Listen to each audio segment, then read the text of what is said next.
like in the ghetto. I live in an unstable environment where people don't take their shit seriously, where their craft and their art is shooting a gun or having the right aim, their arm next to their side, the rib cage, on how to puncture somebody and their lungs. That's not the ghetto, that's violence in general. That's a new type of poverty. I remember when I was like, I was like between like 7 or 9 years old, and this is like real shit. Like I'm a person just like you guys. This is why we're here to share stuff. My mom, like she was on like food stamps and shit like that. There was a time where she would buy it, and I don't know what happened, but we didn't have food.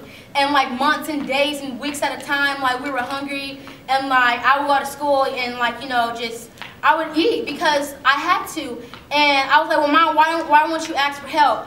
And she never really told me why, and I kind of feel tears like kind of swelling in the back of my head.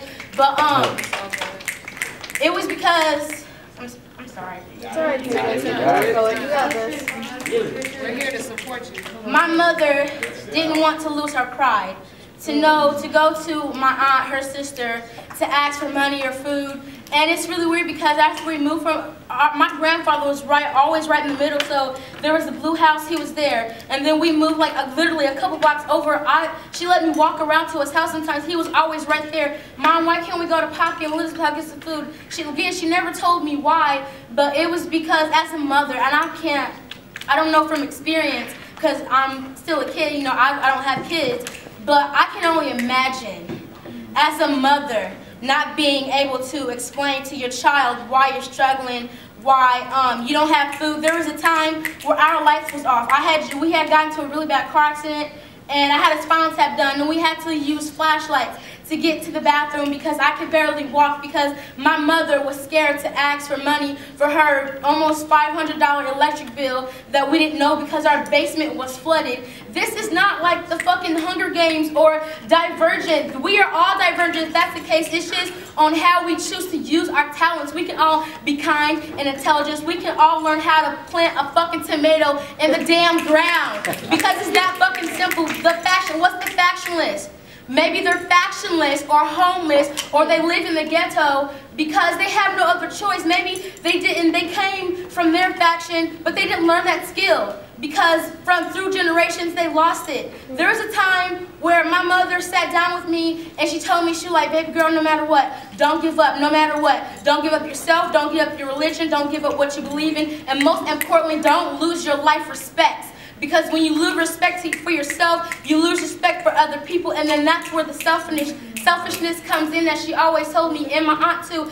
Like she said, you never know what a person is going through. My mom, she went to cosmetic school, and I know other people like she said, they got the nice shoes and the Prada bag and the nice pants and dress shoes and their hair all did. Well, what you see, again, reading the book by its cover, well, you got your hair done, your nails done and all that shit.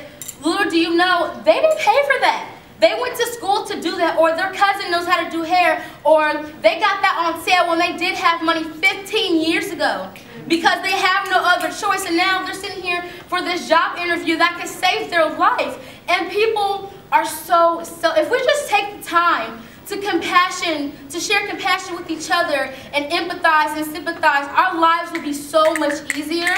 If I took the time to say, how the fuck are you today? How did you sleep last night? Did you have a bad dream? Talk to me about it. That can make our lives so much easier, just knowing that my mother taught me these life values when I was 4 years old, and now I stand here damn near a decade later, and I can regurgitate that back to you. That shows that I listened. And you can clearly know, and I'm not bragging, but yes, I'm a very intelligent person, and that's just how it is. And I actually had the exact opposite experience of her, and I'm not badgering you, I'm not saying it's bad, we just are who we are. I'm from Anderson. I'm gonna just be like legit about my shit. Anderson is like probably 80% white people. So imagining a black child in a white community, yes, they talk different than I did. And my aunt, she has her PhD, like she's a professor. So she too also taught me how to talk and be a people person, just be nice. So the black kids like, girl, you so proper, you so white. No, like you said, I'm not white, I'm proper. I know how to speak the fucking English language. I know how to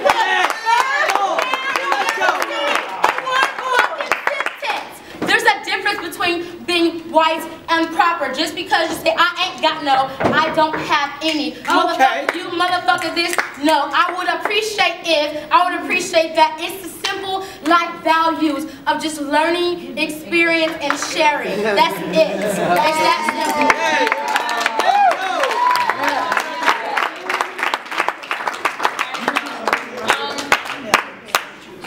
That was dope. Thank you so much for sharing. Thank you. We learned a lot from you. Thanks everybody. Really appreciate it. Real quick though, on the language tip, just so we're not, you know, language is very political in many different ways, and people express themselves in many different ways. So it is okay if the way in which you speak is not proper, or whatever is considered proper, standard English. However, I think KJ made a really great point of not coming at anyone for the way that they choose to speak the language, right? So if I choose to speak in a certain way that sounds quote-unquote white to you, where if it sounds white to you, then let that be, but don't come at me for it, you know what I'm saying? If I feel as though you could probably, you know, clean up yours a little bit, that's you, that's what you do.